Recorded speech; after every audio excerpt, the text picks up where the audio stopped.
नमस्कार। जय श्री राम, जय वीर हनुमान।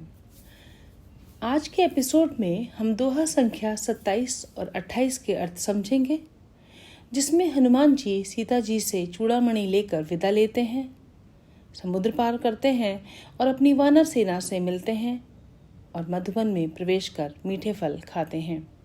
पिछले एपिसोड में हमने जाना कि हनुमान जी अपनी पूंछ में लगी आग बुझाने के बाद सीता जी के सामने आते हैं। अब आगे। हनुमान जी ने कहा, हे माता, मुझे कोई पहचान दीजिए, जैसे श्री रघुनाथ जी ने मुझे एक अंगूठी दी थी आपके लिए। तब सीता जी ने चूड़ामणि उतार कर दी। हनुमान जी ने उसको हर्षपूर्वक ले लिया।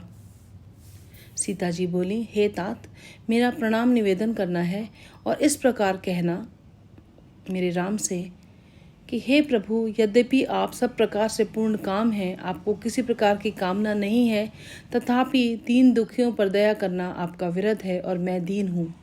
अतः उस विरत को याद करके हे नाथ, मेरे भारी संकट को दूर कीजिए। हे तात, इंद्रपुत्र जयंत की कथा भी उन्हें जरूर सुनाना और प्रभु को उनके बाण का प्रताप समझाना। यदि महीने भर में मेरे नाथ ना आए तो मुझे जीती न पाएंगे। सीता जी बोली, हे हनुमान, कहो मैं किस प्रकार प्राण रखूं। हे तात, तुम भी अब जाने को कह रहे हो। तुमको देखकर छाती ठंडी हुई थी, फिर मुझे वही दिन और वही रात। हनुमान जी ने जानकी जी को समझाकर बहुत प्यार से धीरज दिया और उनके चरण कमलों में सर नवाकर श्री राम जी के पास गमन किया। चलते समय उन्होंने महाध्वनि से भारी गर्जन किया, जिसे सुनकर राक्षसों की स्त्रियों के गर्भ गिरने लगे। समुद्र लांघकर वे इस पार आए। उन्होंने वानरों को किलकिला शब्द हर्ष ध्वनि सुनाई। हनुमान जी को देखकर सब हर्षित हो गए और तब वानरों ने अपना नया जन्म समझा। हनुमान जी का मुख प्रसन्न है और शरीर में तेज विराजमान है, जिसको उन्होंने समझ लिया कि ये रामचंद्र जी का कार्य करके आए हैं। सब हनुमान जी से मिले और बहुत ही खुश हुए, जैसे तड़पती हुई मछली को जल मिल गया हो। सब हर्षित होकर नए नए वृतांत उनसे पूछने लगे और कहते हुए श्री रघुनाथ जी के पास सभी सब चल पड़े। तब सब लोग मधुवन के भीतर आए और अंगद की संपत्ति से सब ने मधुर फल खाए। जब रखवाले बरजने लगे, तब घूंसों की मार मारते ही सब रखवाले भाग गए। रखवाले राजा सुग्रीव के पास गए। उन सब ने जाकर पुकारा कि युवराज अंगद वन उजाड़ रहे हैं। यह सुनकर सुग्रीव हर्षित हुए कि वानर प्रभु का कार्य कर आए हैं। इस एपिसोड में हमने जाना कि श्री हनुमान जी ने लंका छोड़ने से पहले लंका के महत्वपूर्ण स्थानों को जला दिया। श्री हनुमान जी जानते थे कि बाद में भगवान राम अपनी सेना के साथ आएंगे, इसलिए उनकी मदद करने के लिए वह पहले से ही उन स्थानों को नष्ट कर देते हैं जिसका उन्होंने सावधानी पूर्वक अध्ययन किया था और जो उल्लेख पहले के एपिसोड्स में हुआ है। उसी तरह हमें भी आगे की योजना पहले से ही बनानी चाहिए और उसके अनुसार ही कार्रवाई करनी चाहिए। किसी कार्य को पूरा करने के लिए अंतिम क्षण तक प्रतीक्षा ना करें।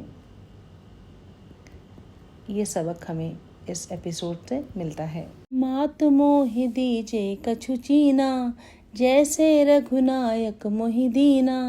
चूड़ामणि उतार तब दयु, हर्ष समेत पवन सुत लयु। कहु तात अस मोर प्रणामा, सब प्रकार प्रभु पूरन कामा। दीन दयाल बिरध संभारी, हरहु नाथ मम संकट भारी। राम जी ने राम राम कहियो, कहियो जी हनुमान जी।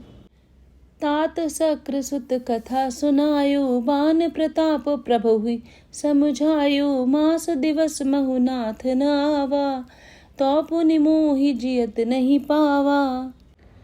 कहु कपि के ही विधि राखो प्राणा, तुम हो तात कहत अब जाना। तो ही देखी शीतल भई छाती, पुनि मोह कहूँ सोई दिन सो राती।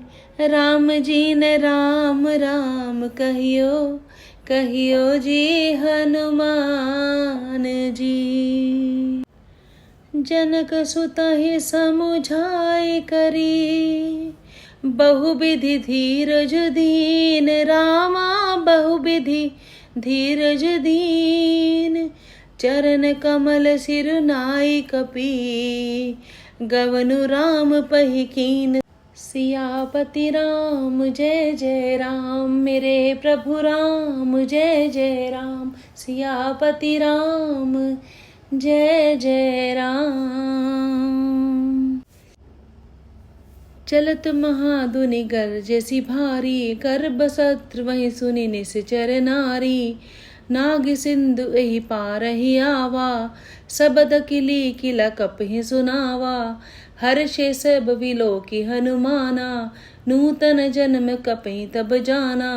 मुख प्रसन्न तन तेज बिराजा, कीने सी रामचंद्र कर काजा। मिले सकल अति भय सुखारी, तलफत मीन पाव जिमि बारी। चले हर्षि रघुनायक पासा, पूछत कहत नवल इतिहासा। तब मधुबन भीतर सब आए, अंगद सम्मत मधुफल खाए। रखवारे जब बरजन लागे, मुष्टि प्रहार हनत सब भागे। जाई पुकारे ते सब, बन उजार जुबराज रामा, बन उजार जुबराज। सुनि सुग्रीव हर्ष कपि, करि आए प्रभु काज। सियापति राम जय जय राम, मेरे प्रभु राम जय जय राम। सियापति राम जय जय राम। निश्चय प्रेम प्रतीत ते, विनय करे सन्मान। तेहि के कारज सकल शुभ, सिद्ध करें हनुमान। जय श्री राम, जय वीर हनुमान।